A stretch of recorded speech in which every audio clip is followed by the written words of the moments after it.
I'm Nathan Judo. I'm here with Wolves reporter Tim Spiers. Tim, we've just heard from Paul Lambert, pre-match press conference for Ipswich.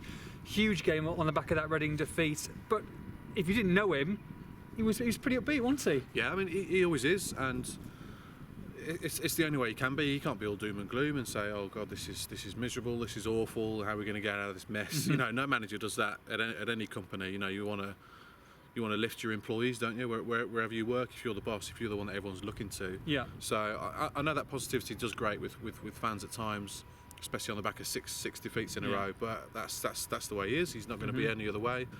And if they're going to get out of this mess, then they do need that kind of positive thinking. They need positive thinking. They also need to start scoring some goals. And one man who could be back is even Cavallero. Yeah, fantastic. You know, fantastic news, great news. He's been sorely missed, as Lambert said there, and it's plain for everyone to see. They've relied too much on Costa. You know, the vast majority of their attacks go down that right hand side. Very easy for an opposition team to work out and play against.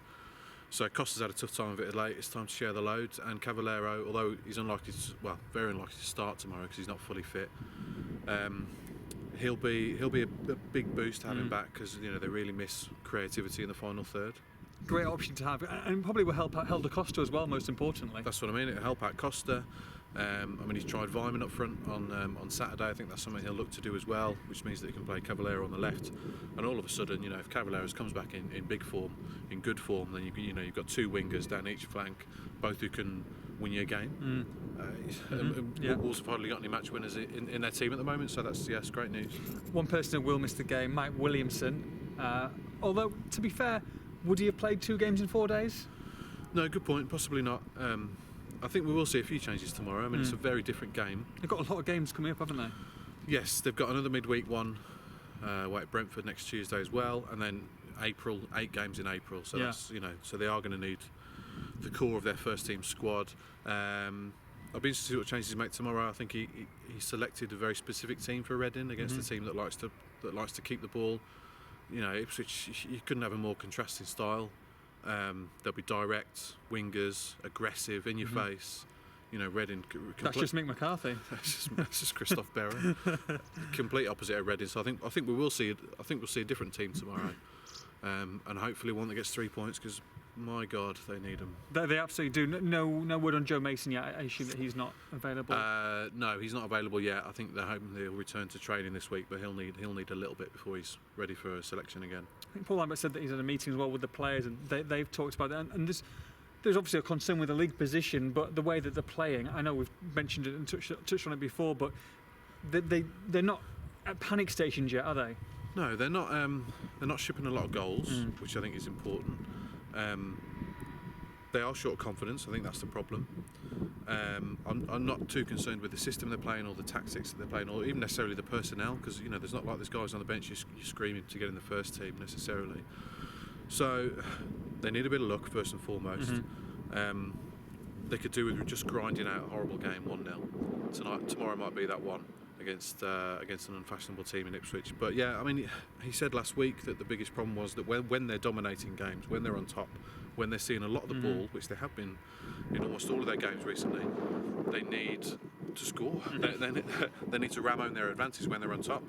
He said that last week. Lo and behold, they had 25 minutes against Reading where they dominated and looked as good as they have done for weeks. Absolutely, and couldn't kill them off.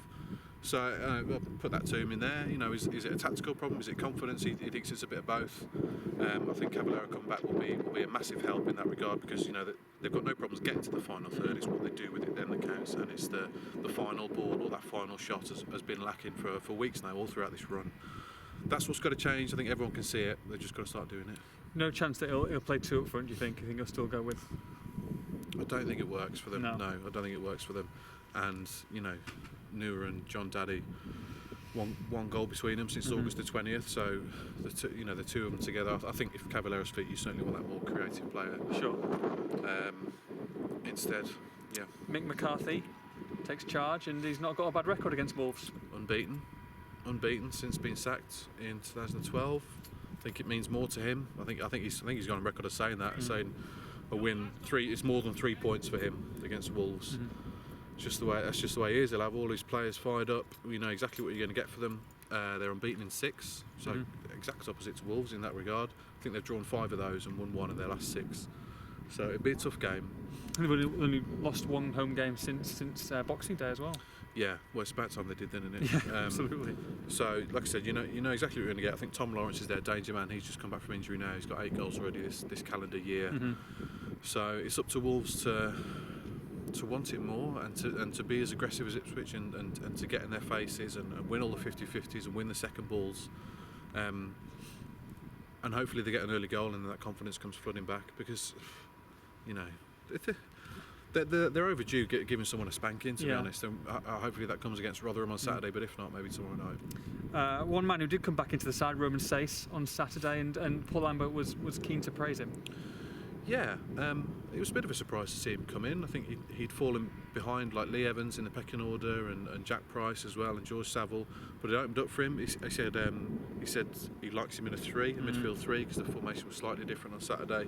It's a fair shout, to be fair. Yeah, and he played very well. That's what Lambert said. He was excellent. So for Sace, it's about consistency, which is what he didn't show before Christmas. So if selected again tomorrow, he's got to do the same again. It's crying out for someone just to take a game, take some responsibility, and grab a couple of goals, isn't it? Take a little bit of pressure off everyone else. Yeah. Someone to have a really outstanding performance. No one has an outstanding performance, I think, for a while. At least in one of the front 6, anyway. Well, in terms of goals, it's been Costa and Edwards, and the goals have dried up from both of them. I think Costa's been well below par since that Liverpool game. To be honest, we've hardly seen anything from him since.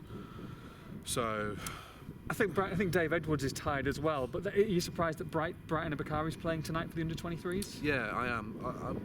I would like to have seen him in the team recently. Again, he's one that can unlock a defence and do something special, create a goal from nowhere.